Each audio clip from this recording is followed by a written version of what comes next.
Another area of concern I have is around their snow removal program. We all experienced a snowstorm a few weeks ago. During the storm and after, I saw the hardworking plow and salt truck operators clearing and treating every road in my neighborhood.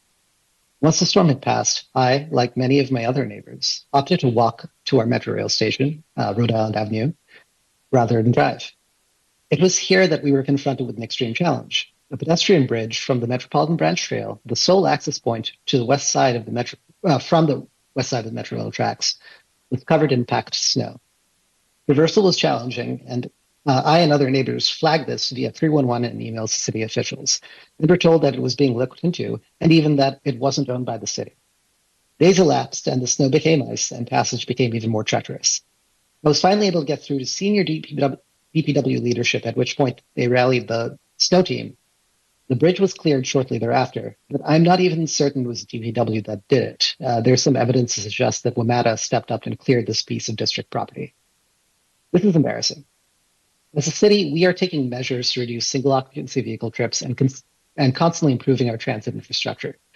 However, we do not appear to be allocating a proportional amount of resources towards maintaining and clearing these facilities.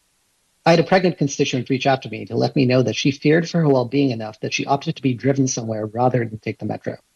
We have mobility impaired neighbors who rely on this ramp to travel to work, school, and medical appointments. This bridge, as well as the Metropolitan Branch Trail, have existed for a decade. We should be pre-treating and clearing these alongside our roads. I'm not asking for these facilities to be first, but rather just be on the list. Our sidewalks, trails, and pedestrian infrastructure should be cleared with as much diligence as our roads. Thank you for your time. To know what we're trying to do. The Metropolitan Branch Trail, which runs through my district, we've got a big litter problem along there where it connects with key streets, and every litter can request that we've put in for the MBT has come back as not needed. Even at the new ATC building, which has students from all over the district converging on it every day, we can't get a litter can there. Up a little bit near the award-winning Lost Generation Brewing, near the entrance to the Fort Myer plant, as well as a lot of bus drivers there during the day. Can't get a litter can there.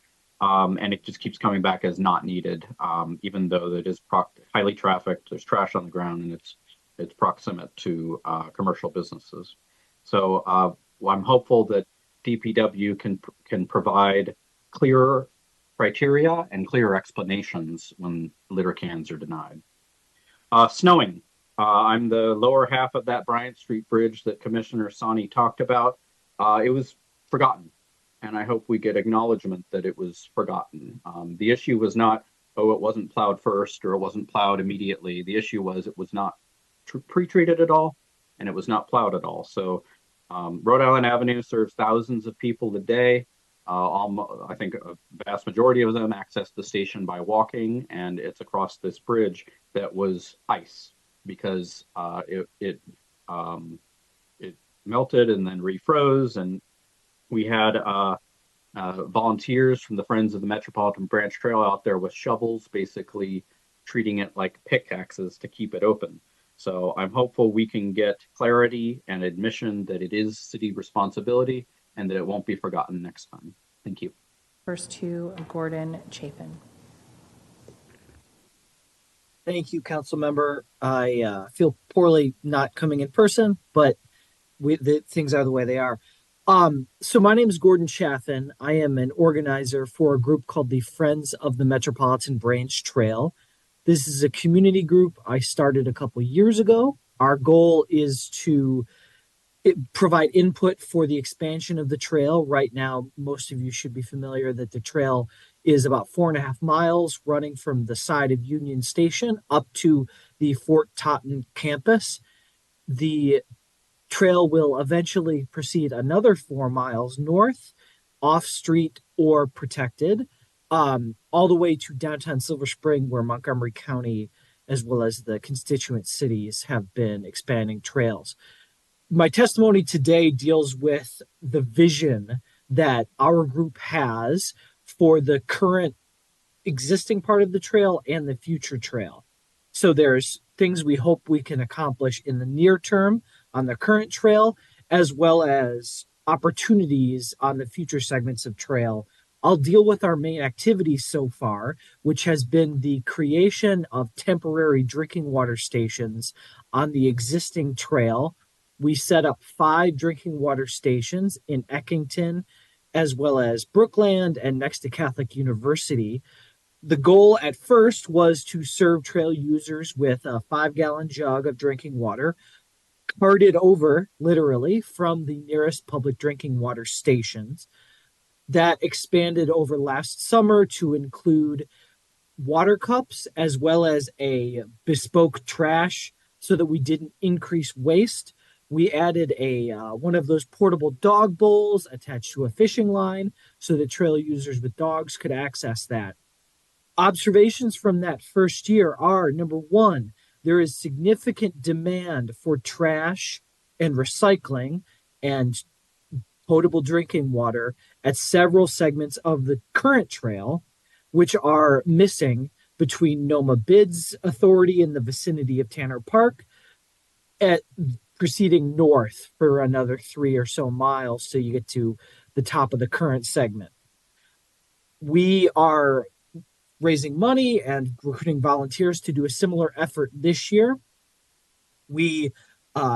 I funded this myself for the first year. We're doing a GoFundMe this year. Our goal is to set up an official C3 and support the trail in a similar way to the WABA Trail Rangers. Addressing some of the points earlier from the commissioners, I was out there picking the frozen snow with an avalanche shovel.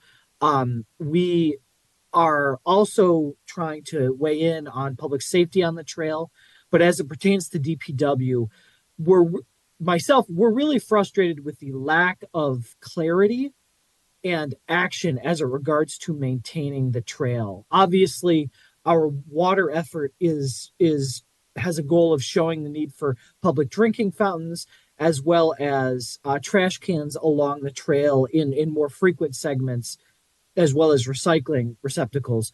But on things like snow removal, lawn care, there's a garden near Bryan Street that doesn't look like it's received care in many, many years. It's very hard to understand whose job it is to take care of the trail. And so we saw with the snow removal, that's a significant safety hazard. Overall, looking at going north of Fort Todd in the future segments, it has been extremely frustrating to work with DDOT's designers because they're proposing to tear apart an entire hillside on Piney Branch Road to get down to Piney Branch from the Tacoma segment. They're going to dig up this whole hillside. And DDOT and DC government have not been willing to connect into existing drinking water and wastewater lines so that at least that park at the very top, at that Piney Branch location, a totally undeveloped land right now, the government has been unwilling to entertain just the piping where we could eventually drop a potable drinking water station. Overall, the FoMBT's goal is to increase the amenities on the top of the trail, because right now in the current setup, DDOT paves the trail. They have DPW sometimes maintain it depending upon the situation. We have bids in main streets that are supposed to sometimes clean it, but only at the edge of their land. And so it's extremely frustrating. This is going to be an 8-mile segment all the way from Union Station up to Tacoma in Maryland. And this patchwork of services and SLA type stuff is not working. Thank you. Thank you.